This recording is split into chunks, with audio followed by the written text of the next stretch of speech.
I want to give an overview of the requisites of the sermon. The preacher must stick to one's text. Bible drills, jumping all over the Bible, is not a sermon. Extremely painful for the hearer to hear the preacher jumping from text to text to fill up the sermon. There must be unity in the work and a clear presentation of the point being made.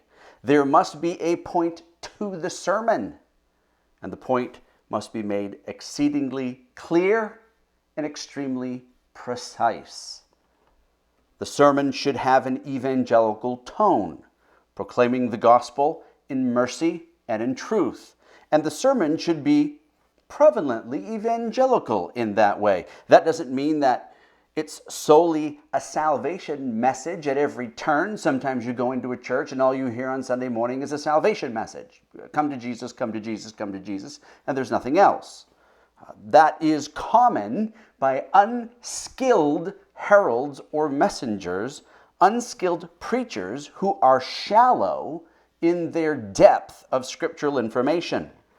The word evangelical is defined by R.L. Dabney as simply scriptural. The sermon is also to be filled with unction, 1 John 2:27, or an anointing from God. Passions in the preacher do not constitute unction, but it's defined by Vinay as the general savor of Christianity, a gravity accompanied by tenderness, a severity tempered with sweetness, a majesty associated with intimacy.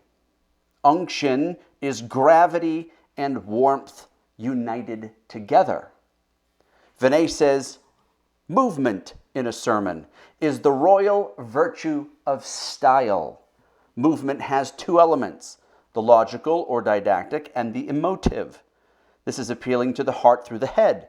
Sermons fail oftentimes because they're deficient in their point and they don't move. They either have no value and practical truths of cardinal weight, or these are not made to stand out to the apprehension of the hearers. The conscience of the people isn't effective. There's no lodgment made, as Dabney says, in the conscience of the people. They go away with the vague feeling that they have been only listening to a strain of goodish but aimless talk. One of the last important attributes of a sermon is order. Dabney says, order is the proper arrangements of the parts among themselves. Division discriminates the parts.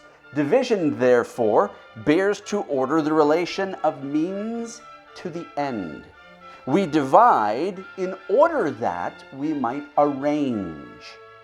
This is exceedingly lacking in today's preaching style. This quality, Vinay says, is the character of a true sermon. Order is heaven's first law.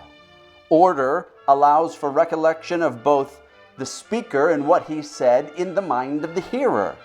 The mind apprehends the beauty in its method, and it is a noble thing to make the truth beautiful in that way, in being orderly.